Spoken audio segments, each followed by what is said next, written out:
My dad forgot to hang up the phone. I heard every word.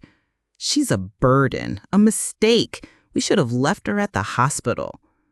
I stayed quiet. I said nothing. Then I sold their $1 million house and disappeared. My name is Natalie.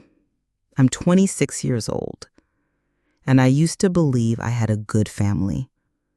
I didn't have many friends growing up, but I had my mom and dad. We lived in a big house with a white fence, a big tree in the yard, and a golden dog named Cookie.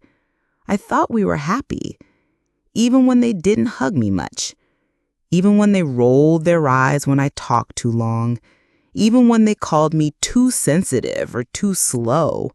I still believed they loved me because they were my parents. I never asked for much. I cooked for them. I cleaned the house. I stayed home when they went out because they said I ruined the vibe. I thought that's what love looked like. But then one day, everything changed. It started like any other day. Mom and Dad had gone to Paris for their wedding anniversary. They were gone for a week. Before they left, they gave me a kiss on the forehead and said, "Take care of the house, Natalie. Try not to break anything." I smiled. "I won't." They smiled at me from the car. That was the last time I thought they cared about me. 3 days later, my phone rang. It was Dad. I was folding laundry on the couch. Cookie was sleeping beside me. I answered and said, "Hello?" But no one replied. Then I heard something. It was Dad's voice. He was talking to Mom. He didn't know the call had connected. He didn't know I could hear everything.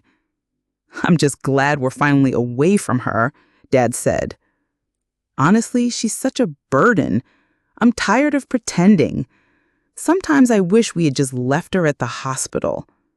My heart stopped. I stopped breathing. Burden? Hospital? I held the phone tighter. I didn't say a word. I just listened. Then I heard Mom's voice. "Well, she still thinks we love her. Can you believe that? She's still living in our house like she owns it. Thank God she doesn't know the deed is still in our name." They laughed. They laughed.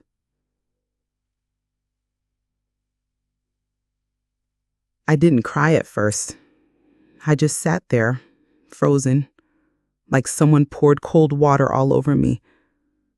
Adopted? Not loved? Living in their house? The words kept spinning in my head like a broken song. Cookie came over and licked my hand. That's when I finally cried. I cried like a little girl. I cried for the child who believed she was loved. I cried for the young woman who spent her life being careful, small, and silent, just to be enough. But then, as I held Cookie close, something clicked in my mind. Thank God she doesn't know the deed is still in our name. Wait, I remembered something. 5 years ago, Dad gave me a big brown envelope. He said it was for tax reasons. I didn't understand it back then, but I signed some papers. Later, I peeked inside that envelope, and I saw it, the house deed, with my name on it. I remembered that moment so clearly now. "Don't worry about it," he had said. "It's just paperwork." But it wasn't. It was the transfer of ownership. They gave me the house, and they forgot. A strange feeling filled my chest. It wasn't sadness anymore. It was something else. Power. For the first time in my life, I had something they wanted, and they had no idea. That night, I didn't sleep. I sat up in bed with Cookie curled up by my feet. I stared at the ceiling, and I made a decision. I was done being their secret punching bag. I was done being a burden. I was done pretending they loved me when all they did was tolerate me. If they didn't want me, then they didn't need the house either. I picked up my phone. I still had the number of a man I met at work, a real estate investor named Mr. Fletcher.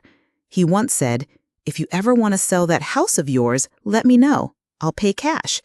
At the time, I laughed it off. But now, I wasn't laughing. I texted him. Me. "Hi, is your offer still good for the house on Westwood Lane?" Mr. Fletcher. "Yes. Are you ready to talk?" Me. "Yes, I want to sell. Fast." He called me instantly, and that's when I said the words I never thought I'd say. I want to sell my parents' house. I didn't sleep at all that night. After texting Mr. Fletcher, I just sat there, in the quiet, thinking. Cookie lay beside me. He always knew when something was wrong. He didn't bark. He didn't move. He just stayed close, like he was guarding me. I kept remembering what Dad said on that call. "She's a burden. We should have left her at the hospital." Those words wouldn't leave my head. But then another memory started coming back, a moment from 5 years ago. It was tax season. Dad had called me into the study. He was holding a thick envelope. "Natalie, I need you to sign these papers, just for tax purposes. We're putting the house in your name for a bit. It helps with our finances." I was 21 back then. I didn't know anything about taxes or deeds or legal stuff. I trusted him. I signed. He smiled and said, "Good girl." Then he put the envelope in the drawer and never brought it up again. But later that week, I got curious. I opened the drawer. I looked at the documents again. And there it was. The deed to the house on Westwood Lane. Signed, notarized, with my name. Back then, I didn't think much of it. I thought they were just using my name to save money. But now I understood. They had given me the house, and they had completely forgotten. They thought they were still the owners. They thought I was just a guest. But legally, the house was mine. I stood up and walked to the front window. The lights from the street made everything outside look soft and sleepy. But inside me, everything was boiling. For 26 years, I had been quiet. For 26 years, I thought love meant silence and sacrifice. But now I knew better. This wasn't love. This was control. And I was finally breaking free. The next morning, Mr. Fletcher came to the house. He wore a gray suit and had kind eyes. He looked around the living room and smiled. "Beautiful place. How fast do you want to move?" "Very fast," I replied. He nodded. "Do you have the documents?" I handed him the deed. He took one look and said, "Yep, this is solid. I'll handle everything. I can close in 4 days. Full payment, $1.2 million. I just nodded. My mouth was dry. My heart was beating too fast. Am I really doing this? Yes, I was. He shook my hand and said, "Congratulations, Natalie. You're about to be very rich." As soon as he left, I went upstairs and pulled out my suitcase. Not the small one I use for trips, the big one. I packed my clothes, my sketchbook, my laptop, a photo of me and Cookie when he was a puppy, and my grandmother's necklace, the only person who ever truly loved me. I didn't take anything else. No letters, no old memories, no gifts from Mom and Dad. I wanted a clean break. Cookie followed me around the room, his tail wagging like he could feel the change coming. I knelt beside him and whispered, "We're leaving, boy. Just you and me." He licked my cheek, and for the first time in days, I smiled. I spent the next 3 days waiting for the sale to finish. Mr. Fletcher sent me updates every morning. The paperwork was moving fast. While I waited, I stayed quiet. I didn't text Mom. I didn't call Dad. I didn't answer any group chats. I wanted to scream. I wanted to tell them I knew everything. But I didn't. I wanted them to come back to an empty house, to confusion, to shock, to regret. I wanted them to feel even just one drop of the pain I had swallowed for years. They thought I was dumb. They thought I was quiet because I was weak. But I was quiet because I was observing, because I remembered everything. Like the time Mom left me at school for hours because she forgot, or when Dad told a guest I wasn't the brightest, but she's harmless, or when they gave me a secondhand dress for my graduation and told me not to expect more. They didn't raise a daughter. They raised a housemaid, a quiet background character to make them feel important. But they didn't know I'd become the main character.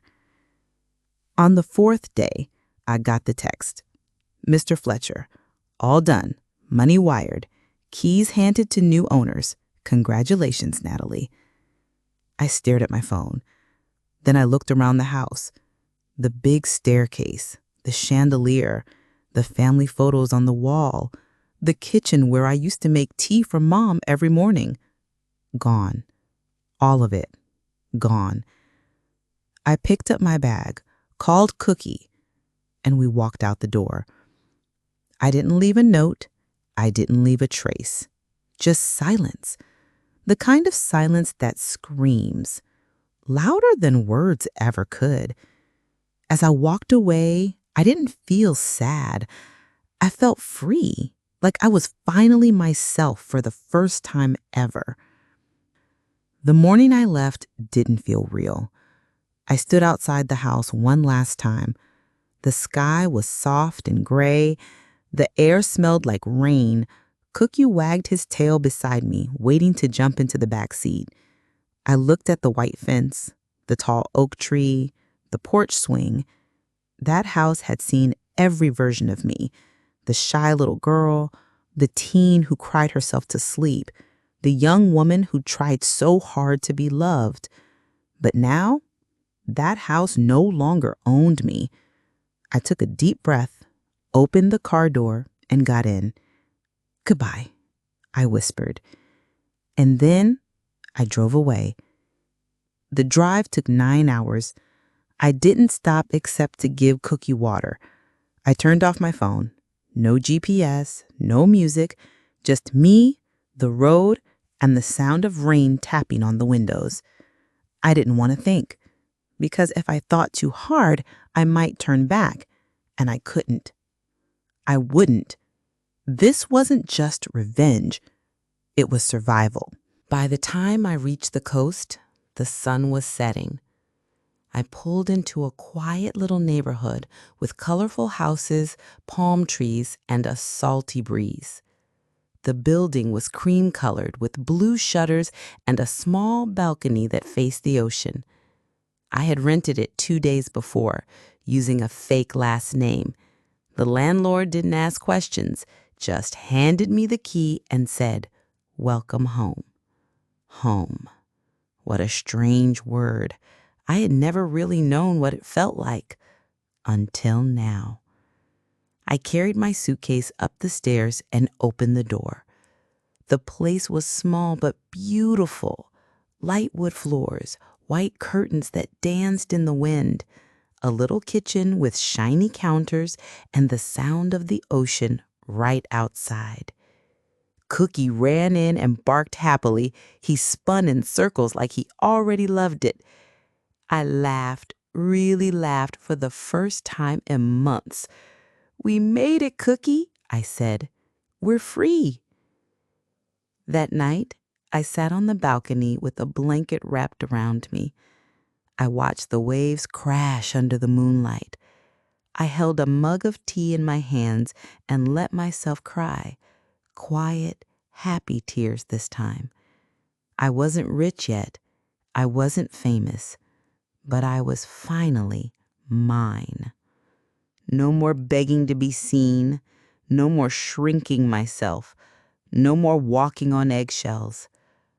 I felt like a ghost, but not the kind that haunts people, the kind that escapes them.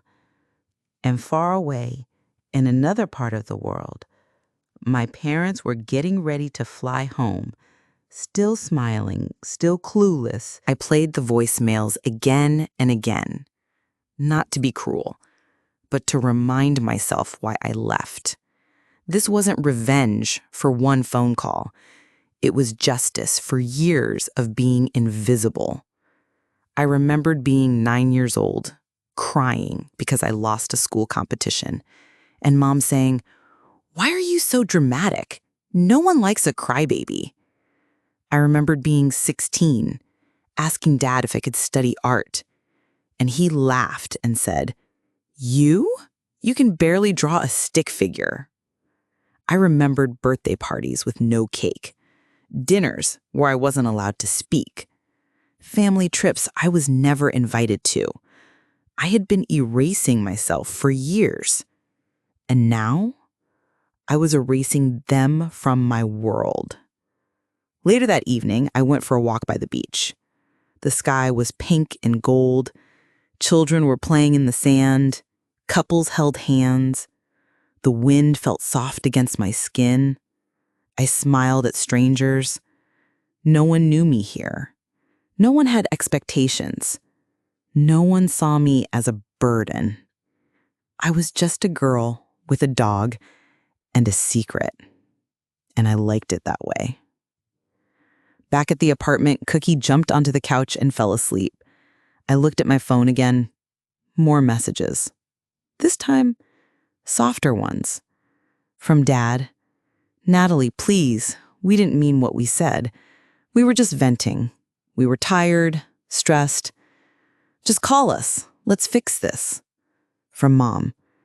"You're overreacting. Families fight sometimes. But we didn't deserve this. You had no right." I didn't reply. Because sometimes silence is louder than screaming. Sometimes the best I'm done is never saying anything at all. They didn't get to decide when I mattered.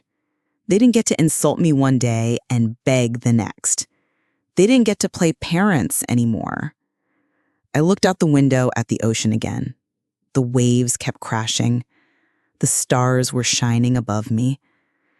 And I whispered the words I had wanted to say my whole life. "You called me a burden, but I'm the one who carried everything." The days passed slowly, peacefully. The beach became my new rhythm. Waves in the morning, wind in the afternoon, stars at night. Cookie adjusted quickly. He barked at seagulls, made friends with the neighbor's cat, and chased after foam on the shore. I cooked small meals, painted on the balcony, took long walks with no destination. It was quiet. So quiet that I could finally hear myself think. But the silence wasn't empty anymore. It was safe. It was mine. Every now and then I'd check the phone I left behind, just to see. And they were still trying. My parents. Dozens of texts, messages full of guilt, confusion, fake softness, and finally, begging. "We didn't mean it. You misunderstood us. We just said things out of stress. We love you. Come home." They tried everything, except for one thing. They never said, "We're sorry." They never said, "We were wrong." Because people like them, they don't apologize. They rewrite the story. They flip it. They act like you're the villain for finally standing up for yourself. But I didn't feel like a villain. I felt free. One day, I watched a family across the street. A mom, a dad, 2 daughters. They were laughing as they watered their garden. The dad lifted one of the girls and spun her around. She screamed with joy, and I smiled. Not because I was jealous, but because I finally understood something. Love is not supposed to hurt. Love doesn't call you names. Love doesn't roll its eyes. Love doesn't tell strangers you're slow or embarrassing. And love doesn't forget that it gave you a house, then call you a thief when you take it back. They called me a burden, but the truth, I carried them. I cooked their meals. I cleaned their mess. I stood quietly in the corner so they could shine in the center. I was their background decoration until I walked away and the whole house fell apart. The money came in, $1.2 million. Mr. Fletcher wired it to a new account I set up under my name only. No shared accounts, no paper trails, just me. I didn't rush to spend it. I didn't buy fancy clothes or gold watches. I bought safety. I paid a full year's rent on my apartment. I adopted a second dog from the shelter. I bought new art supplies. And I started saving for a tiny studio by the beach. Not because I needed to show off, but because I wanted to build a life, not a cage.